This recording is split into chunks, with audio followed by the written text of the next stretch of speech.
ఇంటి వంటకి స్వాగతం. నేను ఇప్పుడు బఠానీతో పకోడీ లేదా వడ ఏ విధంగా తయారు చేయాలో చూపించబోతున్నాను. దీనికి కావాల్సిన పదార్థాలు ఏమిటో చూద్దాం. 8 గంటలు నానబెట్టుకున్న బఠానీ, పచ్చిమిర్చి, అల్లం, కరివేపాకు, దీన్ని చిన్న చిన్న ముక్కలుగా కట్ చేసుకోవాలి. అలాగే ఉల్లిపాయ ముక్కలు. ఈ ఉల్లిపాయ ముక్కల్లో సగం ముక్కలు బఠానీ గ్రైండ్ చేసుకునేటప్పుడు వేసుకుంటాం, మిగిలినవి తర్వాత కలుపుకుంటాం కాబట్టి వీటిని పొడవుగా కట్ చేసుకోవాలి. అలాగే వీటితో పాటు నూనె, ఉప్పు. ఇప్పుడు తయారీ విధానం చూద్దాం. ముందుగా ఒక మిక్సీ జార్ తీసుకుని దానిలో నానబెట్టిన బఠానీలు తీసుకుందాం. అలాగే దానిలో మనం కట్ చేసి పెట్టుకున్న ఉల్లిపాయ ముక్కలు సగం ముక్కలు వేసుకుందాం దీనిలో. అలాగే పచ్చిమిర్చి ముక్కలు, అల్లం ముక్కలు, అలాగే తగినంత ఉప్పు వేసుకుందాం. ఇప్పుడు వీటన్నిటిని గ్రైండ్ చేసుకోవాలి. దీనిలో వాటర్ ఏమీ వేయకుండానే గ్రైండ్ చేయాలి.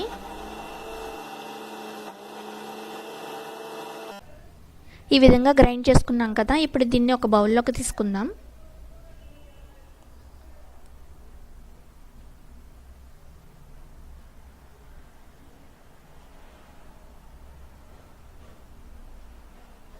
ఇప్పుడు దీనిలో మనం పొడవుగా కట్ చేసి పెట్టుకున్న ఉల్లిపాయ ముక్కలు, అలాగే చిన్నగా కట్ చేసి పెట్టుకున్న కరివేపాకు వేసుకుని కలుపుకుందాం.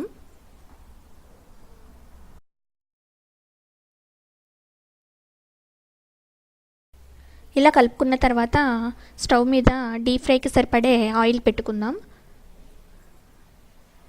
ఆయిల్ వేడెక్కిన తర్వాత దీన్ని చిన్న చిన్న పకోడీల్లాగా ఈ నూనెలో వేసుకుని వేపించుకోవాలి.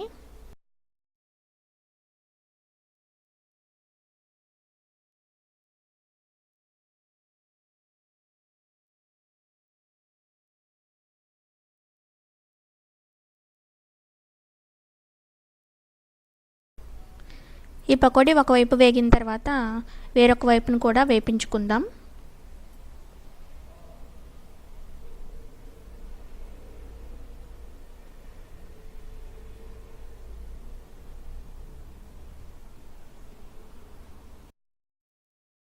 పకోడీలు రెండు వైపులా బాగా వేగి రంగు మారాయి కదా, ఇప్పుడు వీటిని తీసేయచ్చు.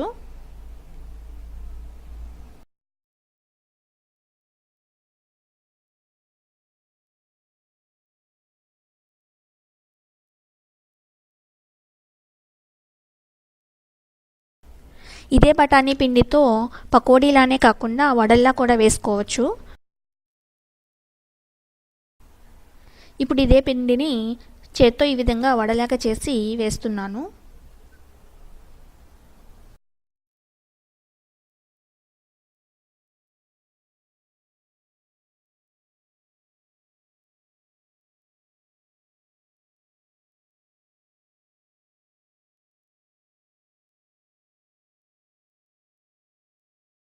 ఈ వడలను కూడా ఒకవైపు వేగిన తర్వాత వేరొక వైపుకు తిప్పుకొని వేపించుకుందాం.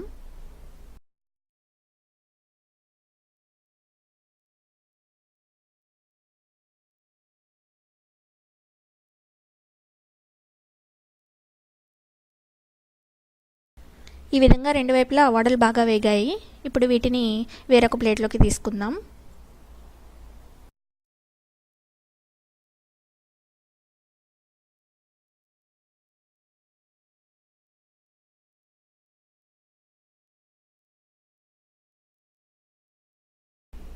బఠానీతో పకోడీ లేదా వడ ఈ విధంగా తయారు చేసుకోవచ్చు.